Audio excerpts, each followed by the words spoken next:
Апта басында Степногорск қаласы әкімінің орынбасары Сағындық Шабаровтың төрағалығымен пәтер иелері кооперативтерінің, полиция басқармасы қызметкерлері мен жылумен жабдықтау мекемелерінің өкілдерінің қатысуымен кеңес өтті. Күн тәртібіндегі тақырып аясы алдымен абаттандыру ережелерін бұзуға жол бермеу бойынша жүргізілген жұмыстардың нәтижесімен пысықталу жөнінде өрбіді.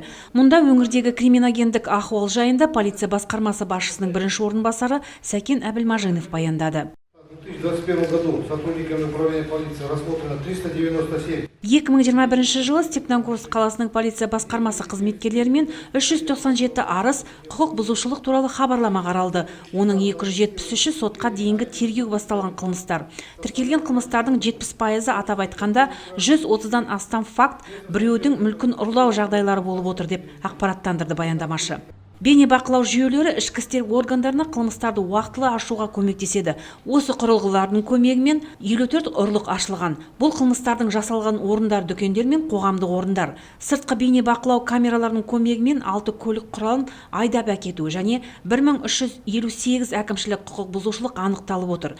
Республикадағы криминогендік ахуалдың талдауы ескеріле отырып, 2021-2023 жылдарға арналған мүлікті қорғау жөнінде ішкі істер министрлігі мен мемлекеттік бағдарлама әзірленген. Барлық жағымсыз және жағымды жақтарын қарастыра отырып, жергілікті полиция басқармасы қала әкімдігімен келісілген іс-шараларды ұйымдастыру жоспарын жасаған. Алғашқы жоспарлардың бірі жеке кәсіпкерлер мен жұмыс және қорғаныс құралдарымен нығайту үшін полиция күштерінің кешені қылмыстық әрекеттерден бейнекамералар мен физикалық күзетпен дабыл түймесімен қамтамасыз ету. Бұл өз кезегінде мүлікті қорғауға өте көмектеседі және қылмыстың ізін суытпай тез ашылуына ықпал етеді. Айта кетер жай, қала аумағында 220 жеке дүкен орналасқан, олардың 78-інде қазіргі уақытта бейнебақылау жоқ, сондай-ақ дабыл сигнализациясы орнатылмаған. Бүгінгі таңда қауіпсіз аула бағдарламасы бойынша 80 бейнекамера орнатылды. Бұлтты бейнебақылау бағдарламасы бойынша 96 камера. Сондай-ақ әкімдіктің қолдауымен қаланың қиылыстарында кіру және шығу жолдарында орнатылған. Сонымен қатар Қазақтелеком тарапынан да ақылды үй бағдарламасы ұсынуда. Негізінен қала аумағында 12 күзет ұйымы жұмыс істейді. Олармен күзет сигнализациясын монтаждау, бейнебақылау камераларын орнату саласында тиісті түрде нақты шаралар жүзеге асырылады. Сағындық Шабаров алдағы уақытта әкімшілік жауапкершілікке қатаң тарту шараларын пысықталуын алға тартты. Сондай-ақ көше бойлары мен аулаларда бейнекамера қондырғыларымен одан әрі қамту жоспарланып отырғандығын да тілге тиек етті. Әкім орынбасары өткізген кеңесте тұрғын үй қорының жылыту маусымына дайындығы туралы мәселеде терең талқыға түсті.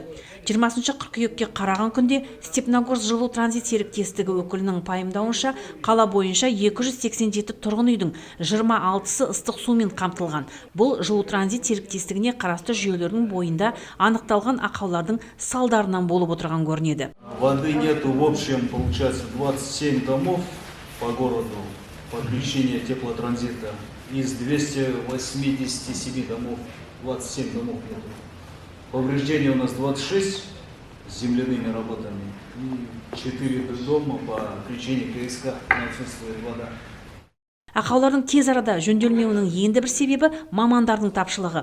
Кеңеске қатысқан ПИК төрағалары туындап отырған мәселелерді бірлесіп шешу ұсыныстарын жасады. Әзірге мүмкіндігінше желілерді сумен толтыру жұмыстары қолға алынбақ. Содан кейін біртіндеп тұрғын үйлерге жылу берілмек. Айта кету керек, жылумен жабдықтау жөніндегі қала әкімінің қаулысы 21 қыркүйекте күшіне енбек, ал әлеуметтік сала 25 қыркүйектен бастап жылумен қамтылмақ.